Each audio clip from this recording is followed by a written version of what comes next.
Hello, hello, hello, beautiful people. It's your girl Kim Bella from HPOV Podcast, Her Power Over Voice. Today we are celebrating Black History Month. We are coming to the end of Black History Month and we want to celebrate today. So today I'm going to be asking questions and I'm going to give my most honest opinion celebrating Black history and Black culture. All right, let's go. What Black history means to me. For me, Black history means celebration. Celebration of our culture, our heritage, our ancestors, and our legacy.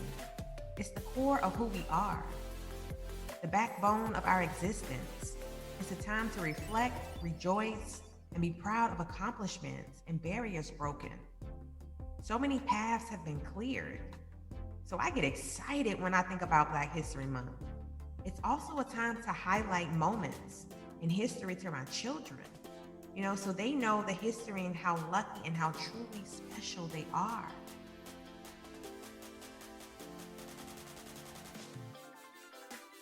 Oh my gosh, there's so many influential people in our culture that have contributed to our culture. I think if I had to narrow it down to one person, I think I'd say Spike Lee. In my generation, I feel like Spike Lee has made a major impact on our culture through film. He's made films that are socially conscious, hitting on racial topics, uh, poverty, political issues. I mean, with films like She's Gotta Have It, Do the Right Thing, Jungle Fever, and who can forget Malcolm X? I mean, come on, like Spike Lee brought those issues to life. He brought those conversations into our homes. When other people weren't talking about those things, Spike Lee, he made films to bring that attention to those social topics. So, hands down, I don't even think Spike Lee gets the flowers he deserves. In his lifetime, I think that he has made such a contribution to our culture. So hands down, Spike Lee, let's give it up to Spike Lee. He is one of the goats of our generation.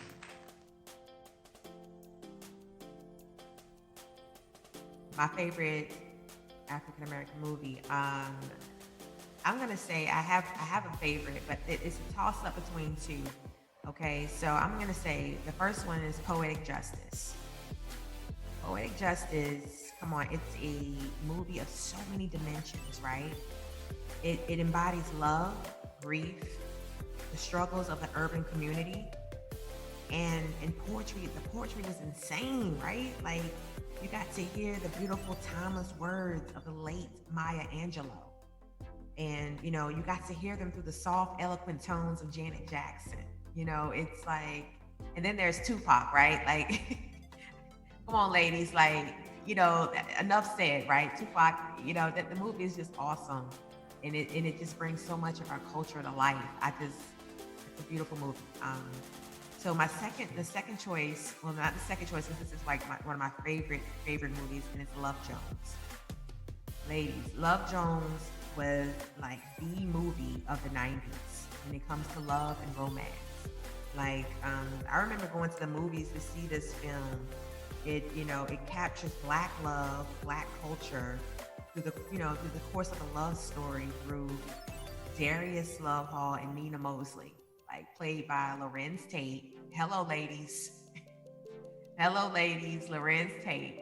And then there's the Queen, Nia Long. Like their chemistry on set was just out of this world. You wouldn't know that they were not a real couple. Like these two put that movie together. Like they made that movie come to life.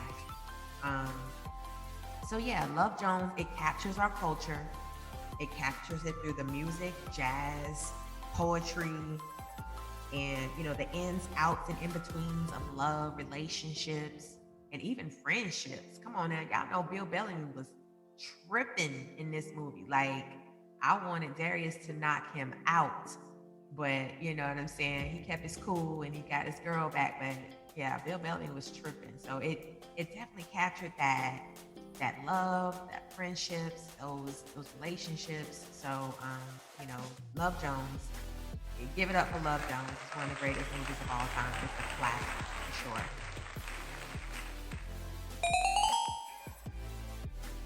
Oh, this should be so fun.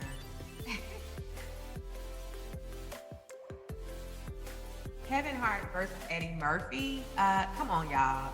Eddie Murphy hands down. Like Kevin Hart, who?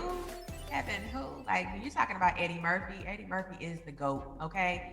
He is comedy. He is that, comedian slash actor slash producer slash everything.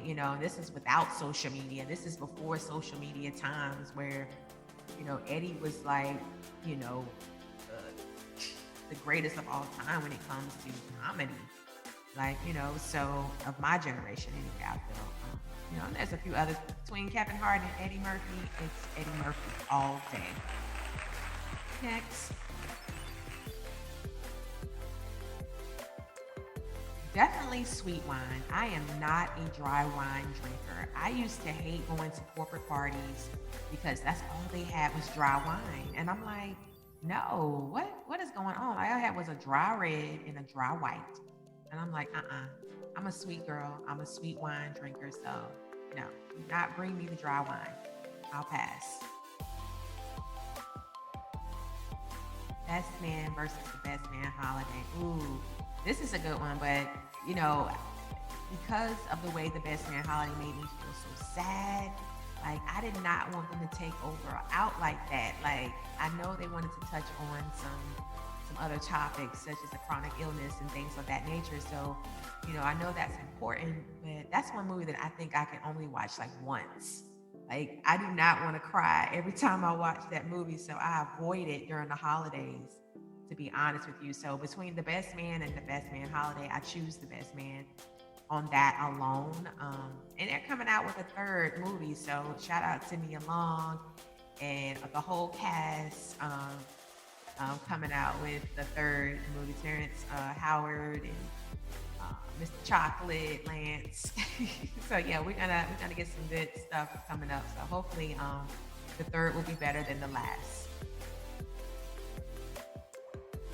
I grew up on Texas Pete. Now I'm not gonna lie, I have been using some Frank's hot sauce since I moved up north, but I'm still Texas Pete all day. So let's go with Texas Pete. Okay, I'm Team Melanie all day. Derwin, come on, y'all.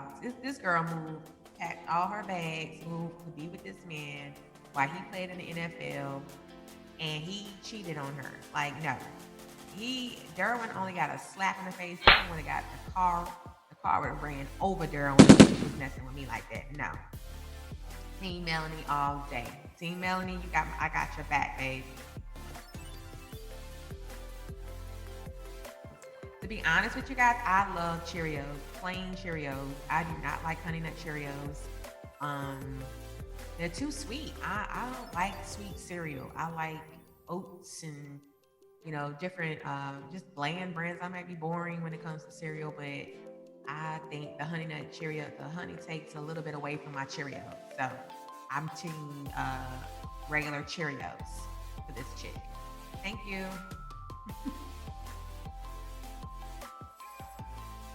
Cosby Show versus My Wife and Kids. I'm gonna go with the Cosby Show, despite what's going on with Mr. Cosby right now.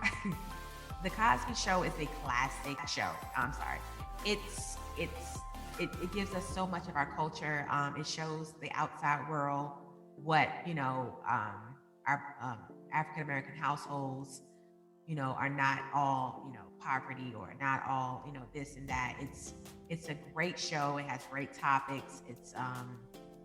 It covers so many different issues, and it's a classic. Mr. Cosby did his thing with that. Not to take away from My Wife and Kids, because Damon Wayans and Tisha Campbell did a great job with that show. But Cosby Show versus My Wife and Kids, Cosby is a classic. So I'm going with Mr. Cosby on this one.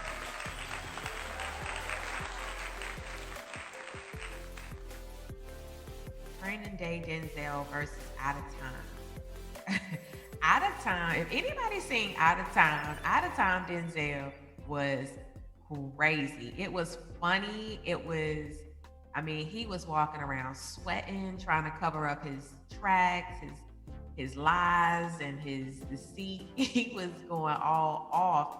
And Sanaa Lathan was a mess in this movie. I wanted to slap her so bad. Like, she was crazy. So yeah, between those two, Training Day, Denzel all day. Training Day, Denzel was sexy. He was crazy. He was hot. He was going off. He was a cop, dirty cop. Like, yeah, Denzel, he did his thing in Training Day. He turned it all the way around. So yeah, Training Day. Short hair versus long hair. I want short hair so bad. I want to cut my hair so bad. Y'all just don't know.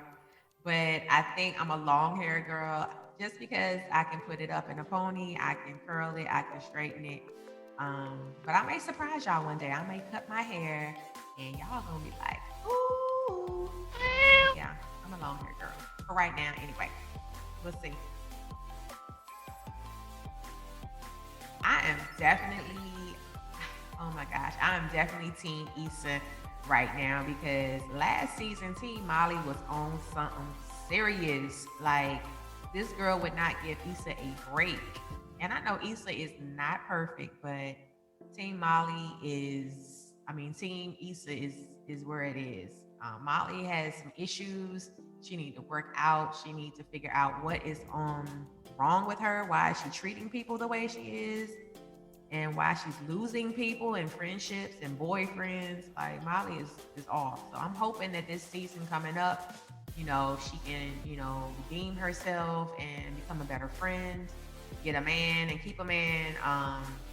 Yeah, all that good stuff. So I'm looking forward to Insecure this season. So I'm Team Issa all day. Go ahead, Issa. Let's do it.